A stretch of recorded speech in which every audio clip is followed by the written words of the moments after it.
بسم اللہ الرحمن الرحیم۔ 10 محرم کا روزہ رکھنا مسنون ہے، 7، 11 کا یا 9 کا شامل کر لیا جائے۔ حضور جب تشریف لائے مدینہ المنورہ میں تو حضور نے دیکھا کہ یہود روزہ رکھتے تھے، تو پوچھا تم روزہ کیوں رکھتے ہو؟ تو انہوں نے کہا کہ حضرت موسیٰ علیہ السلام کو قبطیوں سے اس دن نجات ملی تھی، تو فرمایا حضرت موسیٰ علیہ السلام کا حق ہمارے اوپر زیادہ ہے۔ تو حضور نے روزہ رکھا اور پھر فرمایا کہ اگلے سال اللہ نے چاہا تو ہم 7 ایک روزہ اور شامل کریں گے، تاکہ ان سے مشابہت نہ ہو جائے۔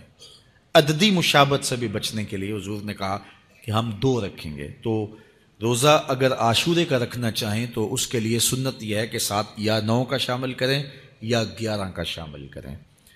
تو جو افضل ترین روزے ہیں ان میں سے عاشورے کے روزوں کا بھی شمار ہوتا ہے۔ تو اگر ممکن ہو تو جن کو اللہ نے صحت عطا کی ہے، تو آج کل اتنی شدت کی گرمی بھی باقی نہیں رہی، تو وہ یہ روزے رکھیں، ذکر و فکر کے اندر ان ایام کو گزاریں، اپنے والدین کی قبروں پر، اعزاء و اقربا کی قبروں پر ہر جمعے کو جانا چاہیے۔ اس کے علاوہ بھی جب موقع ملے، یہ رواج جو پیدا ہو گیا ہے کہ 9 محرم کو یا 10 محرم کو مٹی ڈالنے کے لیے وہاں قبرستان میں جایا جاتا ہے، یہ 8، 10، 15 سال سے شروع ہوا ہے، جبکہ اس کی کوئی اصل نہیں ہے۔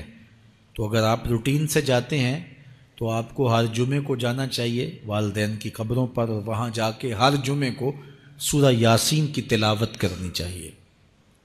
تو سال کے بعد صرف 10 محرم کو یا 9 محرم کو جانا، یہ بہرحال اس دور کی ایجاد ہے، یہ کوئی مسنون نہیں ہے اور یہ کوئی سنت نہیں ہے۔ تو روٹین سے اگر کوئی جانے والا ہے تو چلا جاتا ہے تو کوئی حرج نہیں ہے۔ تو باقی یہ بڑے اشرف ایام ہیں، بابرکت ایام ہیں، اور ان کو بہت ساری نسبتیں حاصل ہیں۔ حضرت امام حسین رضی اللہ تعالی عنہ کی شہادت کے ساتھ یوم عاشور کو نسبت حاصل ہے، اور اس کے علاوہ بھی بہت سارے عالی مرتبت جو ہے وہ ہستیوں کے وصال کا دن بھی ہے، اور بہت سارے واقعات اس دن جو ہے وہ روح پذیر ہوئے ہیں۔ تو یہ اس لحاظ سے بہت ہی بابرکت اور جو ہے وہ مبارک یوم ہے۔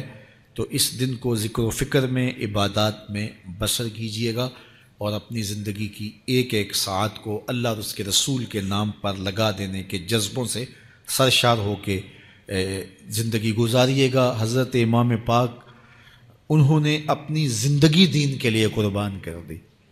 تو یہ 10 محرم ہمیں سبق دیتا ہے، اور ہم اس دن عہد کرتے ہیں اگر انہوں نے اپنے بچے بھی قربان کر دیے اور اپنی اولادیں بھی بھوک اور پیاس میں قربان کر دیں، تو ہم بھی یہ عزم کریں اس دن کہ ہم اپنی ساری زندگی حضور کے نام لگائیں گے، حضور کے دین کے نام لگائیں گے۔